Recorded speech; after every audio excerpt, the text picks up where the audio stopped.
Parts of the Front Range still underwater after 2 days of rain. Roads are closed and some basements are flooded. So Air Tracker 7 shot this video of the standing water in Commerce City. Look at that. There's even some cars stranded in there. Fairfax Park is completely underwater and parts of Suncor also flooded. Good evening and thanks for joining us on this Friday for Denver 7 News at 5. I'm Ann Trujillo. And I'm Shannon Ogden. And of course, all this water needs to go somewhere. And unfortunately, it's going into some homes. Denver 7's Amy Wadas is joining us live from Commerce City tonight. Amy, people will be spending this weekend working to clean up. They sure are not the way people want to spend their weekend. Now, we'll get to that in a moment. I want to mention, though, we are at the intersection of East 69th and Fairfax in Commerce City, and this intersection is closed due to flooding. You can see the barricades behind me. Now, the city says several roads in the area are shut down due to flooding as well as road damage. And as you mentioned, Fairfax Park is closed, actually flooded, and crews are out here pumping that water out of the park. Now, roads aren't the only thing impacted by this rain. A lot of people are dealing with flood damage inside their homes too. About an inch of water still stands in parts of Wes's basement. This is pretty much all over, and I can see that one of the sump pumps failed, and it's just it's just a crazy scene. Wes and his wife just moved into their Sherrillwood home in August of 2021, and this isn't the first time their basement flooded. Now 2 floods in less than a year. Wes thought the partial flooding they dealt with last August was bad until this storm rolled through.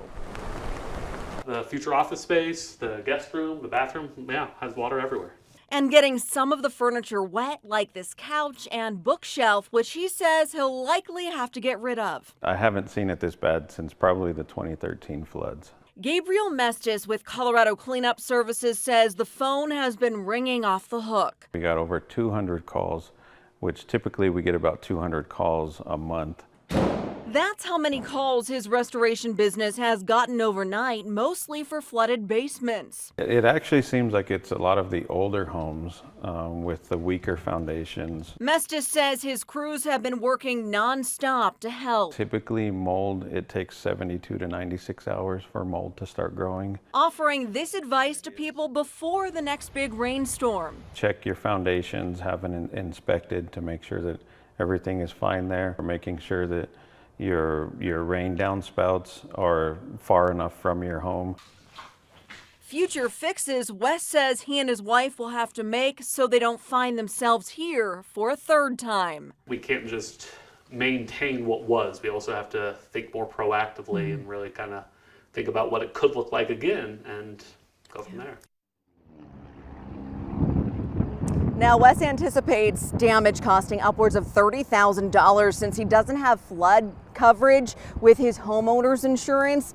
Meanwhile, out here live in Commerce City, the city says these roads will remain closed until the water here on the streets as well as Fairfax Park recedes and repairs are fixed. So we will keep you updated on when these roads do reopen. Reporting live in Commerce City, Amy Wadas, Denver 7, back to you. Damage hurts, definitely. All right, thank you, Amy. Jefferson County has sandbags for people in Evergreen. Bags and also the material to fill them are at the Evergreen Road and Bridge Shop. This is off Lewis Ridge Road, and gates will just be left open. The materials will be available for you through the weekend.